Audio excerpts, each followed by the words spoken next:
এই যে শুনছেন, আপনার চাটা উঠে খেয়ে নেন, নাহলে ঠান্ডা হয়ে যাবে।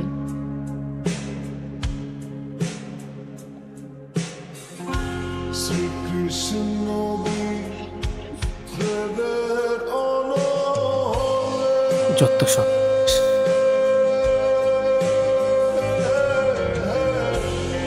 আমার শুধু চা না, সাথে সিগারেটও লাগে। কিন্তু সিগারেট তো খারাপ ছেলেরা খায়। আমি তো খারাপ ছেলে। কিন্তু বাবাজি বললো আপনি ভালো ছিলেন। কথা না পারিয়ে লাইটটা খুঁজে দেন। এখন থেকে এই বাসায় থাকতে হলে আমার কথা মতো চলবে। এখন থেকে আপনার সিগারেট খাওয়া বন্ধ। খবরদার, আমার পার্সোনাল বিষয়ে একদম নাক গলাবেন না। আমি আপনাকে বিয়ে করছি ঠিকই, কিন্তু স্ত্রী অধিকার দিই। এটি শুধু নিয়ম রক্ষার বিয়ে। দেখো, তুমি একটু বুঝো, আমাকে একটু সময় দাও। আমি আগে কিছু একটা করি, তারপর আমার ফ্যামিলিকে তোমার কথা জানাই। তারপর তার মানে না পালিয়ে যাবো। তুমি প্লিজ করো না, প্লিজ। দেখো, আমার কিছু ভালো লাগতেছে না। আমি জানি না আমি কি করব। যাও তো, পা ছাড়ো। যেদিন কোনো কিছু করতে পারবা সেই দিন তোমার এই চেহারা নিয়ে আমার সামনে আসবা। তার আগে কোনোদিন তোমার এই চেহারা আমাকে দেখায় না। দেখো, তুমি এরকম করো না। আমি তোমাকে অনেক ভালোবাসি, একটু বোঝার চেষ্টা করো প্লিজ। জীবনে একবারই একজনকে বলেছিলাম, তোমার পায়ে পড়ে আমাকে ছেড়ে যেও না।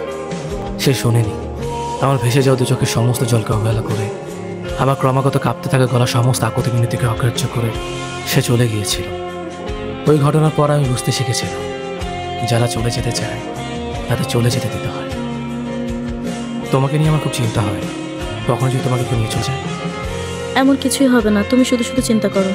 কীভাবে ভরসা করি বলো, যেখানে তোমার বাবাই আমাদের সম্পর্কের বিরুদ্ধে? আমার কাছে কেমন যেন ভয় ভয় লাগে। তুমি আমাকে নিয়ে চিন্তা করো না। আমি আমার পরিবারের কাছ থেকে 2 বছর সময় নিয়েছি। তার এখন চাইলেও আমাকে বিয়ে দিতে পারবে না, আর আমি বিয়ে করবও না। আর যদি বিয়ে করতেই হয়, আমি তোমাকেই বিয়ে করব, না হলে আল্লাহ হাফেজ দুনিয়া। এতদিনে এতটুকু তো চিনতে পারছো আমাকে। হ্যাঁ, এটার জন্য তো আমি তোমাকে এত ভরসা করি। আমার সব থেকে কষ্টের সময় আমি তোমাকে আমার ভিতরে একটা তৃপ্তি অনুভব হয় যখন তোমার এইসব মায়া জড়ানোর কথা শুনি। সারা জীবন থাকতে পারবে তোমার সাথে ভাবে। তুমি চলে গেলে আমি ভীষণ একা হয়ে যাব, একদম ভেঙে যাব। ধুর পাগল, এসব কি বলো, এগুলো বলতে নেই। তোমাকে নিয়ে অনেক ভয় হয়তো, তাই তুমি এসব বুঝবে না। তোমাকে নিয়ে আমার কত অনুভূতি, কত স্বপ্ন। শোনো, তুমি একদম টেনশন করবে না। ফ্যামিলিতে একটু সমস্যা হচ্ছে। আমি তোমাকে কল বা মেসেজ না দেওয়া পর্যন্ত তুমি আমাকে কল দিবা না। কেন, কি হয়েছে বাসা? পরে বলবো। বলে যাও না প্লিজ, আমার অনেক টেনশন হবে, অনেক চিন্তা থাকবো আমি। চিন্তার কিছু নাই, আমি সব কিছু ম্যানেজ করতেছি। আচ্ছা ঠিক আছে। আচ্ছা, এখন আমি যাই।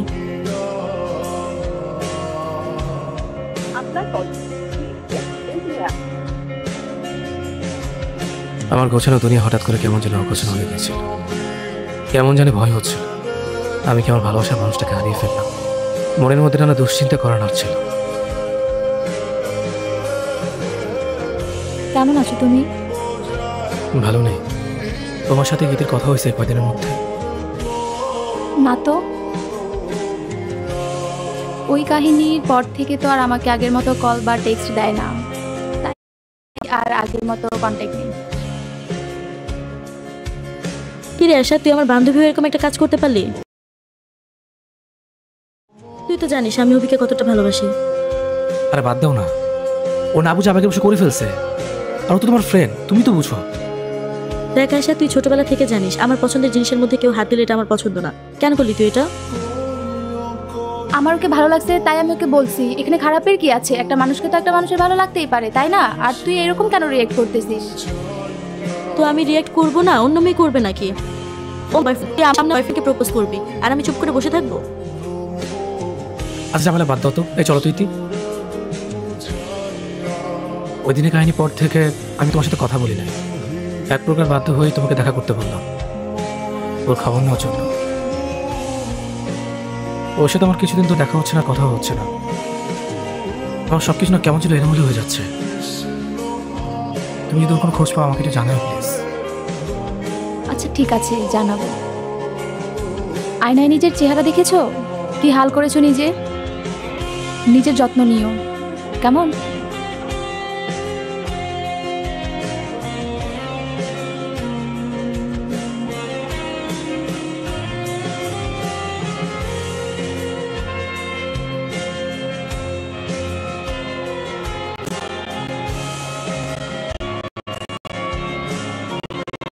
আমি জানি এই ছবিগুলো দেখে হয়তো তোমার মাথায় আকাশ ভেঙে পড়বে, কিন্তু তোমাকে যদি আমি কথাগুলো সরাসরি বলতাম তুমি হয়তো বিশ্বাস করতে না, তাই প্রমাণসহ তোমাকে দিয়ে গেলাম।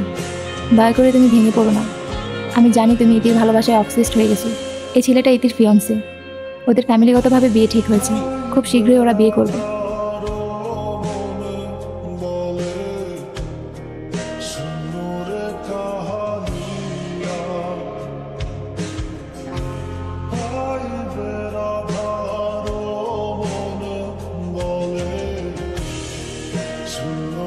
কে এই ছেলে? কি হলো বলতেছো না কেন? কে এই ছেলে? ওর সাথে তুমি এখানে কি করো? আর এতদিন তুমি আমার ফোনও ধরো নাই, একটা ফোন ব্যাগ টেক্সটও দাও নাই। কি হয়েছে তোমার? ও আমার ফিয়ন্সে, কিছুদিন পর আমাদের বিয়ে। ফ্যামিলিগতভাবে আমাদের বিয়ে ঠিক হয়েছে, তাই আমি আজকে ওর সাথে শপিংয়ে গিয়েছিলাম। মানে কি ইতি, তুমি আমাকে ভালোবাসো না? তুমি এই ছেলেকে কেন বিয়ে করতেছো? তুমি না ওকে বললে ফ্যামিলির সাথে কথা বলে সবকিছু ম্যানেজ করতেছো? আমার তো কিছু ঠিক লাগতেছে না। আমি তোমার কথা কিভাবে বলবো? আমার ফ্যামিলিতে কি করো তুমি? কোনো যোগ্যতা আছে তোমার? আর এই ছেলেকে দেখো, যে কোম্পানিতে চাকরি করে মাসে লাখ টাকা ইনকাম করে। আমি কিভাবে থাকবো তোমার এমন একটা অনিশ্চিত ভবিষ্যৎ? আমি তোমাকে অনেক ভালোবাসি, তুমি বাসায় একটু ম্যানেজ করো। তুমি এই ছেলেকে বিয়ে করো না, আমাকে একটু সময় দাও, আমি সব কিছু গুছিয়ে নেবো। প্লিজ তুমি আমাকে ছেড়ে যেও না। ছাড়ো অভি, এখানে অনেক মানুষ আছে, সবাই দেখছে, আরও এসে দেখে ফেললে অনেক ঝামেলা হবে। তুমি আমার কথা শোনো, তুমি এমনটা করো না, আমি তোমাকে ছাড়া বাঁচতে পারবো না। মরে যাও, এটা তোমার ব্যাপার, আমাকে কেন বিরক্ত করছো? ছাড়ো।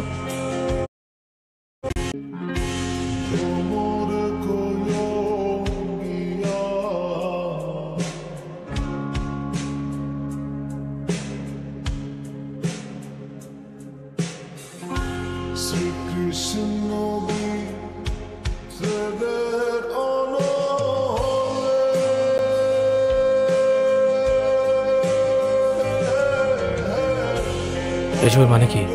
কই, কোনো মানে নেই তো। আপনারা বললেন বাসায় সিগারেট খাওয়া যাবে না, এবার আপনি সিগারেট এনে দিলেন যে। ওসব আপনি বুঝবেন না। আমি অনেক ভেবে দেখলাম, আমি যদি আপনাকে সিগারেট খেতে বাধা দেই, কোন দিন যেন আপনি আবার বলে বসেন আমি আপনাকে বিয়ে করেছি ঠিকই, কিন্তু স্ত্রীর মর্যাদা দিইনি। যাক, আপনার ব্রেন তাহলে মাথাতে আছে। আচ্ছা, একটা কথা বলবো, কিছু মনে করবেন না তো? জি, আমি কিছু মনে করবো, বলার দরকার নেই। আচ্ছা, করলে করেন, তবু বলি, আমাকে একটু মার্কেটে নিয়ে যাবেন, কিছু কেনাকাটা দরকার ছিল। ঠিক আছে, কিছুক্ষণ পরে নিয়ে যাবো। আচ্ছা, তাহলে আমি তাড়াতাড়ি রেডি হয়ে আসি। হুম।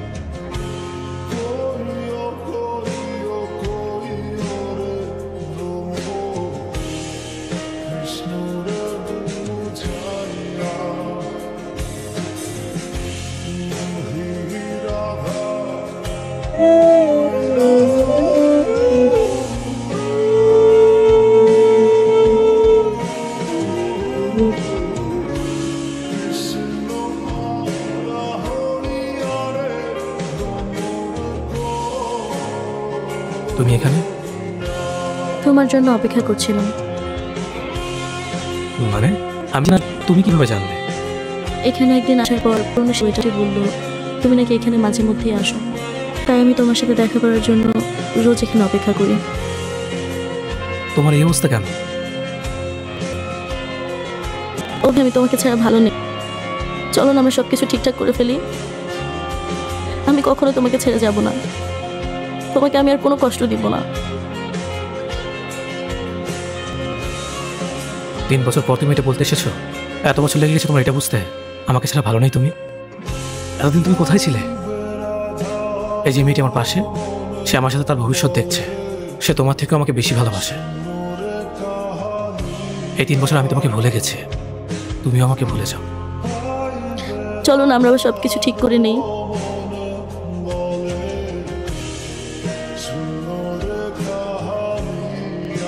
এটা জোড়া লাগিয়ে দেখাও। মানে এটা কিভাবে জোড়া লাগাবো? এটা তো ভেঙে গেছে। মানুষের মন ঠিক কাছের মতোই, একবার ভেঙে গেলে আর জোড়া লাগে না। চলো তো এখান থেকে, আমরা অন্য কোথাও গিয়ে বসবো।